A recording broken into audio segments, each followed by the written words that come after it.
Hi everyone, my name's Mackenzie, and I used Essay 3 for my final portfolio. This is the one describing an individual. The hardest thing for me with this essay was actually just picking somebody to write about. In the suggestions it says not to write about somebody famous, so I just had to find somebody I knew with a strong personality, and it took me a long time to decide on who to write about.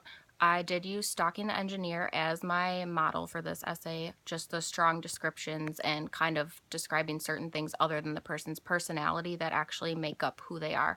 That took me a long time. I've revised this essay 3 times before I submitted it in my final portfolio, and this is what I have so far. It's titled The Man in the Red Bandana.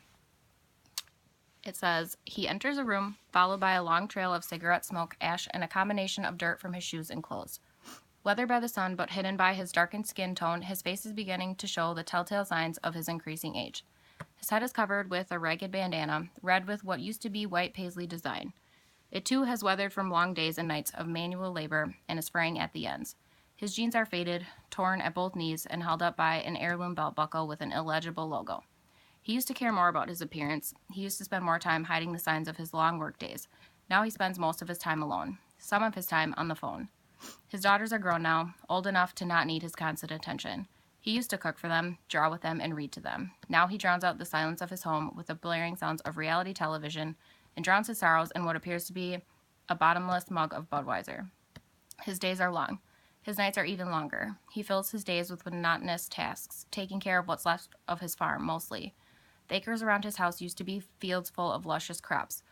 Pumpkins, corn, tobacco, and wheat stalks that were arranged in perfectly straight rows as far as the eye could see.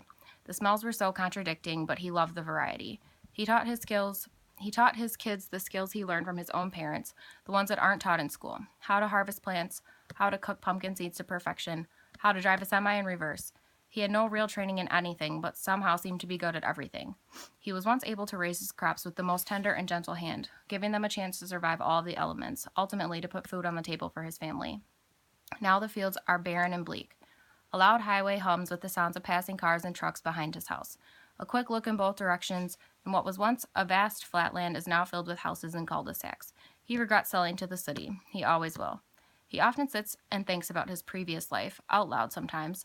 He always appreciates a listening ear and a good laugh. He has a hearty, deep laugh, that contagious kind that makes others laugh too, even if it's in regards to something not funny. His laughter usually ends in a coughing fit from the years of smoking cheap cigarettes that left his lungs dry and damaged. He has a deep voice too, sincere but serious. He's sentimental in a sense, borderline compulsive, and never lets anything go to waste. He talks about his ex-wife, thinks of her often. Vocal about his regrets and wrongdoings, he's sure that none of his children make the same mistakes.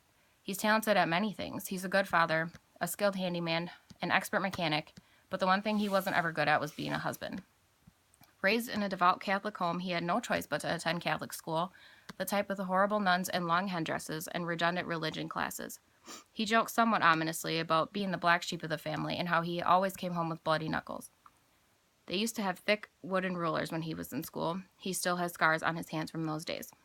Because of his upbringing, he didn't believe in divorce. The thought never even crossed his mind. He also never thought he would be faced with this situation. He got married young, a traditional Catholic ceremony. They honeymooned in Hawaii and came home with the kind of tan people pay good money for. He looked so in love, his deep blue eyes always seemed a little bit brighter when he spoke about her. That look in his eyes has long since passed. 3 children and 10 years of his mistakes made the separation easy for her. He took it hard. He's always been stubborn and unwilling to place the blame upon himself. Instead, he searched for shoulders to place his burden on. He found comfort in the arms of the worst kind of people. He learned how to cover up the pain he inadvertently put on himself with a tough exterior and a first-name relationship with the manager of the liquor store. Instead of the sparkle, his deep blue eyes are often brimming with tears or glassy and glazed over from the effects of the alcohol. He keeps saying that it's time to buy a new bandana, but can't seem to part with that old red one. It's still in one piece. So that's all I have for my essay. I hope you all liked it. Thank you.